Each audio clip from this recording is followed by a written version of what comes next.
Assalamualaikum warahmatullahi wabarakatuh. Perkenalkan, nama saya Tiara Sela Agustin dari kelas 6C dengan NIM 2223250063. Baiklah, di sini saya akan menjelaskan tentang tujuan utama dari bimbingan konseling pada anak usia dini. Jadi tujuan utama bimbingan konseling pada anak usia dini adalah membantu mereka mengembangkan diri secara optimal, baik dari aspek pribadi, sosial, emosi, maupun kognitif. Ini cukup membantu mereka mengenal diri sendiri, mengembangkan potensi, mengatasi kesulitan, dan mempersiapkan diri untuk tahapan perkembangan selanjutnya. Adapun tujuan-tujuan spesifik dari bimbingan konseling itu sendiri adalah yang pertama, mengenal diri sendiri, di mana anak-anak dibantu untuk memahami kemampuan, sifat, kebiasaan, dan hal-hal yang mereka sukai.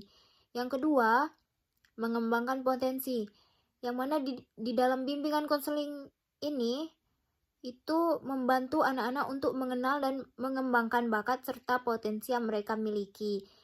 Dan yang ketiga itu mengatasi kesulitan. Anak-anak didukung untuk mengatasi hambatan atau kesulitan yang mereka hadapi dalam berbagai aspek kehidupan seperti belajar, sosial, dan atau emosional. Yang keempat itu mempersiapkan perkembangan. Di dalam bimbingan konseling itu membantu anak-anak mempersiapkan diri untuk tahapan perkembangan selanjutnya, baik di sekolah maupun di kehidupan sehari-hari. Yang kelima itu meningkatkan keterampilan sosial dan emosional, yang mana anak-anak dibantu untuk mengembangkan keterampilan sosial dan emosional yang positif seperti kemampuan berinteraksi dengan orang lain, mengelola emosi, dan menghadapi tantangan. Yang terakhir atau yang keenam itu menciptakan lingkungan belajar yang aman dan nyaman. Bimbingan konseling juga menciptakan lingkungan di mana anak-anak merasa aman, nyaman, dan dapat belajar dengan bebas. Adapun teori-teori yang mendasari bimbingan konseling anak usia dini itu yang pertama, teori perkembangan Piaget. Teori ini menjelaskan bagaimana anak-anak mengalami tahapan-tahapan perkembangan kognitif seperti tahapan sensori motor dimulai dari usia 0 sampai 2 tahun dan tahapan praoperasional itu dimulai dari usia 2 sampai 7 tahun. Dalam bimbingan konseling, pengetahuan tentang teori ini membantu memahami bagaimana anak-anak belajar dan berpikir. Yang kedua itu teori perkembangan Erikson. Teori ini berfokus pada perkembangan sosial emosional anak dan mengidentifikasi tahapan-tahapan perkembangan psikologi seperti otonomi dan keragaman dimulai dari usia 1 sampai 3 tahun. Bimbingan konseling dapat membantu anak mengatasi konflik dan tugas perkembangan di setiap tahap. Yang ketiga itu teori behaviorisme.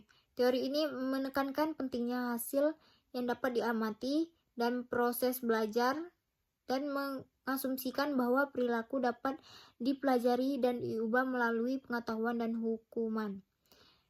Yang keempat itu teori konstruktivisme. Teori ini menekankan pentingnya proses belajar itu sendiri di interaksi anak dengan lingkungannya. Bimbingan konseling yang berbasis konstruktivisme akan berfokus pada membantu anak membangun pengetahuan dan keterampilan mereka sendiri. Adapun metode bimbingan konseling pada anak usia dini yaitu melalui permainan, melalui cerita, media, kegiatan kelompok, ataupun kegiatan individu. Dengan menggunakan teori-teori dan metode yang tepat, bimbingan konseling dapat membantu anak usia dini tumbuh dan berkembang secara optimal serta mempersiapkan mereka untuk mengetahui tantangan dan kesempatan di masa depan. Mungkin itu saja dari saya. Apa yang Fatah lakukan jika Fatah kedinginan? Fatah? Fatah kalau kedinginan ngapain? Tidur. Oke, tidur. Lalu kalau Fatah lapar, apa yang Fatah lakukan kalau Fatah lapar? Makan. Oh, makan. Kalau Fata capek, Fata ngapain? Tiduran. Baik. Lanjut ya. Fata bajunya ada kancingnya nggak? Ada. Kalau misalnya Bu Siti buka, Fata bisa ngancingin baju sendiri nggak? Coba ya Bu Siti buka ya, nanti kancing sendiri ya. Bisa nggak? Coba nih Bu Siti buka. Coba kancingin satu bajunya, coba Bu Siti mau lihat. Gimana ngancingin bajunya? Bisa nggak? Yang bawah deh, yang bawah. Susah ya, kalau yang atas susah ya. Oke, coba yang bawah aja. Kancingin yang bawah. Nah, bisa? Kurang masuk sayang, agak dimasukin lagi. Coba Bu Siti, nggak apa-apa, lama juga nggak apa-apa, ditungguin. Agak didorong. Bisa? Bu Siti bantu ya. Oke. Oke, baik. Terima kasih. Oh iya, satu lagi lupa Bu Siti. Bisa nggak coba? Sini. Ininya diinin dulu. Nah, oke. Baru dimasukin kancingnya sayang. Dari sini nih. Nah, Bu Siti bantu, dorong. Dorong kancingnya. Oke.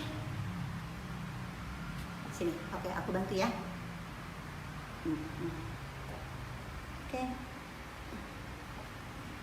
Oke, terima kasih. Fata coba diri dulu Fata di situ. Bu Siti mau lihat. Fata bisa berdiri satu kaki nggak? Bisa. Fata bisa satu kaki tapi nggak pegangan. Coba. Tangannya seperti ini? Nggak boleh senderan. Oke. Makasih. Nih, sekarang duduk lagi. Nih, Fata coba lihat. Ini ada 2 garis ya. Fata bisa tunjukin nggak? Garis yang panjang mana yang lebih panjang? Itu. Lalu berarti kalau yang ini panjang apa pendek? Pendek. Oke, good. Terima kasih. Sekarang lagi Bu Siti mau minta tolong Fata ya. Fata bisa gambar? Bisa, tapi duduk yang sopan dulu sayang. Oke. Nih, Bu Siti kasih kertas kosong sama pensil. Coba deh. Fata bisa nggak niru gambar ini?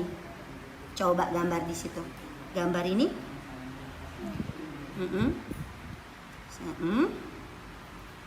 Good.